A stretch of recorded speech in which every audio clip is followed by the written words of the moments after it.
बिस्मिल्लाहिर्रहमानिर्रहीम। देखें, अगर आपको बोला जाए, देखिए मिसाल के तौर पर हम आज कुछ फार्मूलाज डिस्कस करेंगे सर्कल के हवाले से, ठीक है ना। सर्कल की इक्वेशन मालूम करने के क्या फार्मूलाज हो सकते हैं, उनको हम आज डिस्कस करेंगे, ठीक है ना।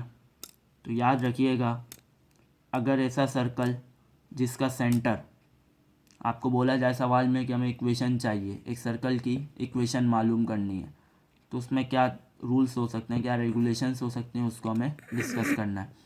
ऐसा सर्कल जिसका सेंटर कहाँ पर हो, ओरिजिन पर हो। ऐसा सर्कल जिसका सेंटर कहाँ पर हो, ओरिजिन पर हो, और रेडियस दिया हुआ हो, ठीक है ना। एक सर्कल है, आपको बोला एक सर्कल की इक्वेशन मालूम करें, ठीक है ना, और उस सर्कल का सेंटर जो है वो कहाँ पर है, ओरिजिन पर है, और उसका रेडियस जो है वो दिया हुआ है, ठीक है ना। तो सर्कल की इक्वेशन को कैसे मालूम कर सकते हैं, तो याद रखिएगा सर्कल की इक्वेशन को मालूम करने का ये फॉर्मूला होगा, x² + y² = r²। ठीक है, ये फॉर्मूला कब लगेगा, ये इक्वेशन हम कब यूज़ करेंगे, ये इक्वेशन जब यूज़ करेंगे सर्कल की इक्वेशन मालूम करने के लिए, जब रेडियस दिया हुआ हो और सेंटर कहाँ पर हो, ओरिजिन पर हो। देखें, ये जो होते हैं ना, ये वीडियोज़ ये शॉर्ट होती हैं, इसमें इतनी ज़्यादा डिटेल एक्सप्लेनेशन कर भी नहीं सकते, बड़ी मुश्किल हो जाती है। फिर भी कोशिश यही है कि डिटेल एक्सप्लेनेशन के साथ लेक्चर दिए जाएं, ठीक है ना। तो याद रखिएगा, ये फार्मूला हम कब इस्तेमाल करेंगे, जब सर्कल का सेंटर कहाँ पर हो, ओरिजिन पर हो, ठीक है ना, और रेडियस दिया हुआ हो, ठीक है ना। तो तभी हम फार्मूला सर्कल की इक्वेशन को मालूम करने के लिए इस्तेमाल करेंगे। अब मिसाल के तौर पर एक सर्कल है जिसका रेडियस जो है वो 5 दिया हुआ है, जिसका रेडियस क्या दिया हुआ है, 5 दिया हुआ है, और आपको बोला जा रहा है कि उस सर्कल का सेंटर कहाँ पर है, ओरिजिन पर है। सर्कल की इक्वेशन मालूम करें, ठीक है। तो सर्कल की इक्वेशन क्या हो जाएगी, x² + y² = 25। एक सर्कल है जिसका सेंटर ओरिजिन पर है और उसका रेडियस जो है वो -3 है, ठीक है ना। तो प्लस हो जाएगा बाद में, स्क्वायर होकर, तो सर्कल की इक्वेशन क्या हो जाएगी, x² + y² = 9, ठीक है ना। एक सर्कल है जिसका रेडियस जो है वो 2 है और सेंटर ओरिजिन पर है, आपको बोला जाए कि एक सर्कल की इक्वेशन मालूम करें, तो सर्कल की इक्वेशन हो जाएगी x² + y² = 4, ठीक है ना। तो आपको ये बात याद रखनी है, आप खुद भी प्रैक्टिस कीजिए कि एक सर्कल है जिसका सेंटर ओरिजिन पर है, बोल बोल के कीजिए प्रैक्टिस। एक सर्कल है जिसका सेंटर ओरिजिन पर है उसकी, और उसका रेडियस मिसाल के तौर पर 4 है, तो इक्वेशन क्या हो जाएगी, एक सर्कल है जिसका सेंटर ओरिजिन पर है और उसका रेडियस दिया हुआ है 6 दिया हुआ है, तो इक्वेशन क्या हो जाएगी। ऐसे जब आप प्रैक्टिस करेंगे तो आपको ये समझ में आ जाएगा फार्मूला कब और कहाँ यूज़ करना है। आगे हम एप्टीट्यूड के MCQs में भी बड़ा काम आएगा ये। दूसरा फार्मूला, ठीक है ना, सर्कल की इक्वेशन को मालूम करने के लिए, ये हमारे पास दूसरा फार्मूला सर्कल की इक्वेशन को मालूम करने के लिए, ठीक है ना, क्या है, x - value of x at centre का whole square plus y - value of y at centre का होल स्क्वायर = रेडियस का स्क्वायर, ठीक है ना। ये दूसरा फार्मूला है सर्कल की इक्वेशन को मालूम करने के लिए। ये कब लगेगा, याद रखिएगा, जब सर्कल का सेंटर ओरिजिन पर नहीं हो। जब सर्कल का सेंटर ओरिजिन पर नहीं होगा, ठीक है ना, इसका मतलब कहाँ पर होगा, -g - f पर होगा। जब सर्कल का सेंटर ओरिजिन पर नहीं हो, कहाँ पर हो, -g - f पर हो।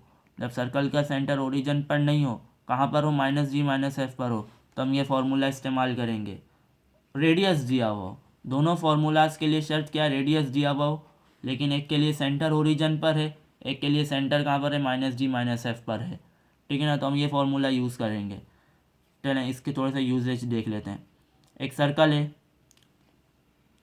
सर्कल है जिसका सेंटर ओरिजिन पर नहीं है, यानी कि कहाँ पर है, -3, -4 पर है, ठीक है ना, -3, 4 पर है, ठीक है। इसका मतलब ओरिजिन पर नहीं है और रेडियस 5 दिया हुआ है। आपको बोला जा रहा है कि सर्कल की इक्वेशन मालूम करें, तो सर्कल की इक्वेशन क्या हो जाएगी, x - value of x at centre का स्क्वायर, इसका मतलब क्या हुआ, x - x + 3 का होल स्क्वायर, ठीक है ना, एक प्लस y - 4 का होल स्क्वायर = 5 का स्क्वायर, ठीक है ना। ये सर्कल की इक्वेशन हो जाएगी, ठीक है। फिर सेंटर 2,5 पर दिया हुआ है और रेडियस 3 दिया हुआ है, और आपसे बोला जा रहा है कि सर्कल की इक्वेशन मालूम करें। तो अब ये फॉर्मूला इस्तेमाल करेंगे, क्या हो जाएगी सर्कल की इक्वेशन, ठीक है। वो आप देख लीजिएगा, इसको प्रैक्टिस कीजिएगा, मैं आपको ये एज अ प्रैक्टिस दे रहा हूँ ये काम। ये लिखे में मैंने 3 चीज़ें, सेंटर एक तो -3,4 पर है, रेडियस 5 है, सेंटर 2,5 पर है, रेडियस 3 है। आप खुद बोल बोल के इक्वेशन बताइए, ठीक है ना। सेंटर 1,2 पर है और रेडियस 3 दिया हुआ है, ठीक है ना। इसकी इक्वेशन ज़रा मालूम कीजिएगा, ठीक है। तो आपको थोड़ा प्रैक्टिस के लिए मैं एज अ प्रैक्टिस दे रहा हूँ ये काम, ये कीजिएगा कि अगर एक सर्कल है जिसका सेंटर 2,5 पर है, रेडियस 3 दिया हुआ है, तो सर्कल की इक्वेशन क्या हो जाएगी, x माइनस एक्स तो एज इट इज़ रहेगा, value of x and x eight centre कितना दिया हुआ है, 2 दिया हुआ है, x-2 का whole square, plus value of y at centre कितना दिया हुआ है, 5 दिया हुआ है, तो y-5 का whole square equal to radius कितना दिया हुआ है, 3, तो इसका मतलब 9 इक्वल टू 9, 3 का स्क्वायर हो जाएगा। तो इसको ओपन करेंगे तो आपके पास एक्चुअल सर्कल की जो इक्वेशन होगी वो आ जाएगी, ठीक है। तो अभी आपको मैंने सेंटर दिया हुआ है, रेडियस दिया हुआ हो, तो आप सर्कल की इक्वेशन कैसे निकाल सकते हैं। सेंटर अगर ओरिजिन पर है तो रेडियस दिया हुआ है, ओरिजिन पर है सेंटर और रेडियस दिया हुआ है, तो इक्वेशन मालूम करने के लिए ये फॉर्मूला लगेगा।